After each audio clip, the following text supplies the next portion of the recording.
ஒரு முயல் மரத்துல இருக்கிற மாம்பழத்தை சாப்பிட ரொம்பவே ஆசை. ஆனா அந்த மாம்பழம் முயல் பறிக்க முடியாத உயரத்துல இருக்கு.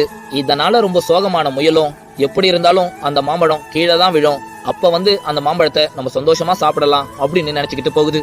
அடுத்த நாளும் அந்த முயல் பாக்குது, அந்த மாம்பழம் கீழே விழவே இல்லை, திரும்பவும் போயிடுது. அப்ப ஒரு எலி அந்த மாம்பழத்தை பார்த்துட்டு, மாம்பழம் பார்க்கவே ரொம்ப அழகா இருக்கே, ஆனா அது ரொம்ப உயரத்துல இருக்கு, நம்ம எப்படி அந்த மாம்பழத்தை பறிக்கிறது அப்படின்னு யோசிச்சுட்டு அந்த எலியும் சின்ன சின்ன மரக்கட்டைகளை எடுத்துக்கிட்டு அதை அடுக்கி அது மேல ஏறி அந்த உயரமா இருக்கிற மாம்பழத்தை பறிச்சு ரொம்ப சந்தோஷமா சாப்பிடுது.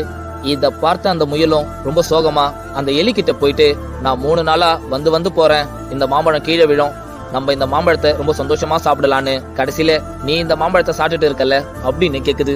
அதுக்கு அந்த எலி சொல்லுது, நீ ஒரு விஷயத்த நல்லா புரிஞ்சுக்கோ, நம்ம ஆசைப்பட்ட சில விஷயங்களுக்கு விதியாவே நமக்கு வாய்ப்பு தரும் நினைச்சு நம்ம காத்துக்கிட்டு இருந்தோம்னா கடைசியில உன்ன மாதிரி ஏமாந்து போய் தான் நிக்கணும். நம்ம ஆசைப்பட்ட சில விஷயங்களுக்கான வாய்ப்பை நம்ம தான் உருவாக்க கத்துக்கணும்.